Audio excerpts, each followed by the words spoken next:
ड्रिंगम हेमा मालिनी की खूबसूरती ही कुछ ऐसी है, उन्हें देखने वाला दीवाना हो जाए। धर्मेंद्र भी हेमा के प्यार में ऐसे गिरफ्तार हो गए कि उन्हें इस बात का ध्यान नहीं रहा कि वो पहले से ही शादीशुदा हैं और उनके बच्चे भी हैं। पहले से शादीशुदा होने के बावजूद धर्मेंद्र ने हेमा मालिनी से लव मैरिज की।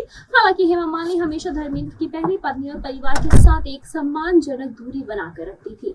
हेमा का उनकी सास यानी कि धर्मेंद्र की मां सतवंत कौर के साथ पहली मुलाकात काफी यादगार रही। हेमा ने अपनी किताब में भी इस वाक्य का जिक्र किया है। बताते चले कि धर्मेंद्र की मां से हेमा की आखिर ये पहली मुलाकात इतनी खास क्यों थी। दरअसल हेमा मालिनी ने अपनी biography Hema Malini beyond the dream girl में बताया है कि जब वो अपनी सास सतवंत कौर से पहली बार मिली तो वो काफी नर्वस थी, लेकिन हाँ फिर वो काफी ज्यादा खुश हो गई।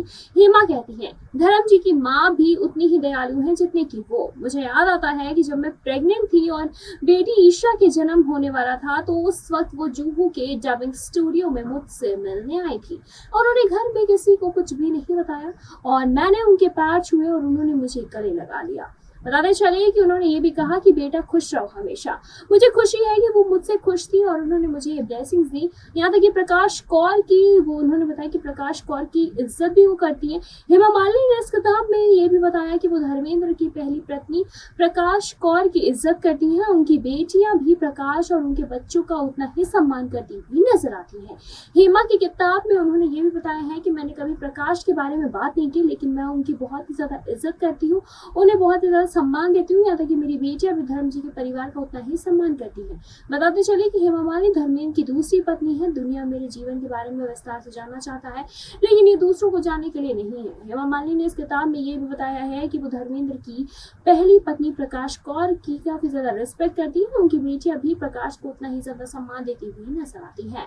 बताते चले कि दरअसल एक अफवाह उड़ रही है जिसमें कि ये साफ है, कहा जा रहा है कि हेमा मालिनी यानी कि 75 साल की उम्र में वो प्रेग्नेंट होने वाली है, लेकिन बताते चले कि सरासर गलत है और ऐसी अफवाहें सिर्फ फैलाई जा रही है और कि ऐसा कुछ भी नहीं है। यहाँ तक कि उन्होंने ये भी कहा है कि बेटियां भी धर्म जी के परिवार का सम्मान करते हुए हमेशा नजर आती हैं। दुनिया मेरे जीवन के बारे में विस्तार से जानना चाहता है, लेकिन ये दूसरों के लिए जानने के लिए बिल्कुल भी नहीं है।